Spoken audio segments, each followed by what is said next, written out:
اپنی زندگی میں خود کو پاک رکھنا سیکھیں۔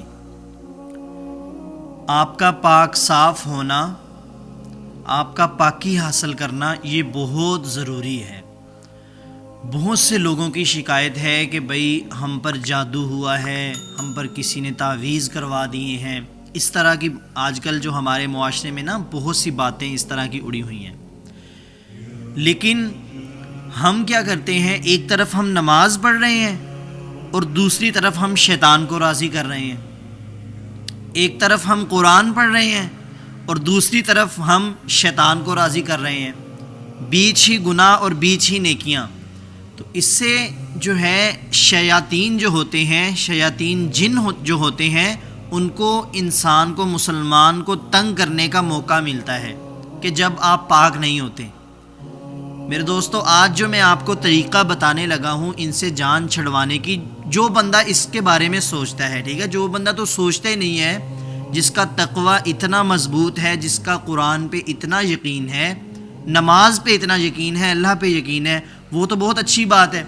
لیکن جو ہمارے کمزور ایمان والے لوگ ہیں نا، جو زیادہ پیروں کے پاس جاتے ہیں، بابوں کے پاس جاتے ہیں، ٹھیک ہے، ان کے ساتھ یہ زیادہ ہوتا ہے ایسا۔ سب سے پہلے نمبر پر آپ نے یہ خیال رکھنا ہے کہ جس بستر پر آپ لیٹ رہے ہیں کیا وہ پاک ہے، کہیں وہ ناپاک تو نہیں۔ اور اسی طرح جو آپ نے کپڑے پہنے ہوئے ہیں وہ بھی پاک ہیں۔ اسی طرح آپ کے گھر کے جو پردے وغیرہ ہیں، جو چادریں ہیں، آپ کا جو کمرہ ہے، ہر چیز پاک ہے، پہلے نمبر پر۔ اور دوسرے نمبر پر آپ نے 5 وقت کی نماز ادا کرنی ہے، ٹھیک ہے۔ اور اسی طرح نماز کے بعد جو آقا علیہ الصلاۃ والسلام نے چھوٹے چھوٹے اذکار ہمیں بتائے ہیں وہ بھی آپ نے کرنے ہیں، صحیح ہے۔ اسی طرح جو چھوٹی چھوٹی باتیں ہمیں بتائی گئی ہیں نا کہ بھائی اگر اس طرح کا جیسے سورۃ الفلق پڑھا کرتے ہیں لوگ رات کو یا صبح کو، ٹھیک ہے، تو اگر آپ یہ کام کرتے ہیں اور آپ پاک بھی ہیں، دیکھیں میں آپ کو ایک بات بتاتا ہوں، قرآن سے طاقتور وظیفہ اس دنیا میں کوئی بھی نہیں ہے، قرآن سے طاقتور کتاب اس دنیا میں کوئی بھی نہیں ہے۔ اگر آپ پر کوئی بڑے سے بڑا جادو کر دے، بڑے سے بڑا کام کر دے، آپ کو کسی کے پاس جانے کی ضرورت نہیں ہے۔ آپ کیا کریں، 5 وقت کی نماز پڑھیں، اپنے گناہوں کی اللہ سے توبہ کریں، اور پھر اپنے آپ کو پاک رکھنے کی زیادہ سے زیادہ کوشش کریں کہ جتنا ہو سکتا ہے آپ پاک رہیں۔ جو بندہ پاک رہتا ہے نا بھائی، اس پر تو ایسا ہو ہی نہیں سکتا کہ جادو ہو جائے۔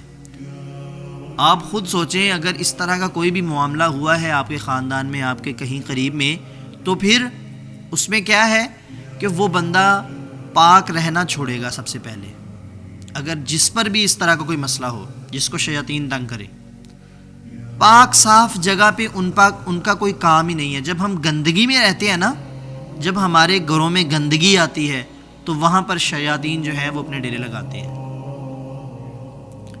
تو آج میں نے آپ کو بالکل بھی کوئی مشکل بات نہیں بتائی کہ بھائی ادھر جائیں، فلاں بابا کے پاس جائیں، فلاں پیر کے پاس جائیں، نہیں، بالکل جھوٹ ہے یہ، ٹھیک ہے۔ یہ بس دھوکہ ہے، بھائی اس کو پیسے دے دو، اس کو یہ دے دو، اس کو یہ کر لو، نہیں۔ آپ کو جو ہے آقا علیہ الصلاۃ والسلام نے طریقہ بتا دیا، اللہ نے نماز دے دی، اللہ نے قرآن دے دیا۔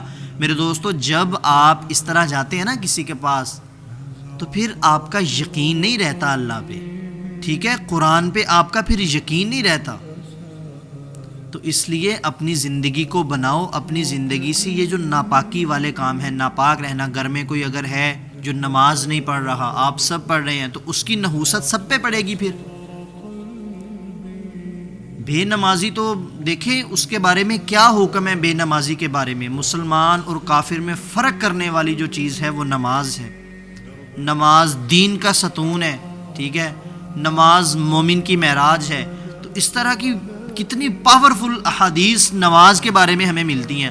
اب ایک بندہ نماز بھی نہ پڑھے اور پھر کہے بھی مجھ پہ یہ ہو گیا، پھر وہ اللہ سے گلے شکوے کرے، گھر والوں سے کرے، پھر یہ سمجھ میں نہیں آتا۔ اگر حکم لاگو ہو گیا ہے کہ ایک مسلمان پر اتنی عمر کے بعد ایک چیز فرض ہے، فرض ایک ایسی چیز ہے کہ کوئی بھی نہیں چھوڑ سکتا، اللہ کی طرف سے فرض ہے یہ، تو جب وہ چھوڑے گا تو سزا تو پھر ملے گی۔ امید ہے آپ کو میری بات کی ضرور سمجھ آئی ہوگی۔ اللہ تعالی ہم سب کو عمل کرنے کی توفیق عطا فرمائے۔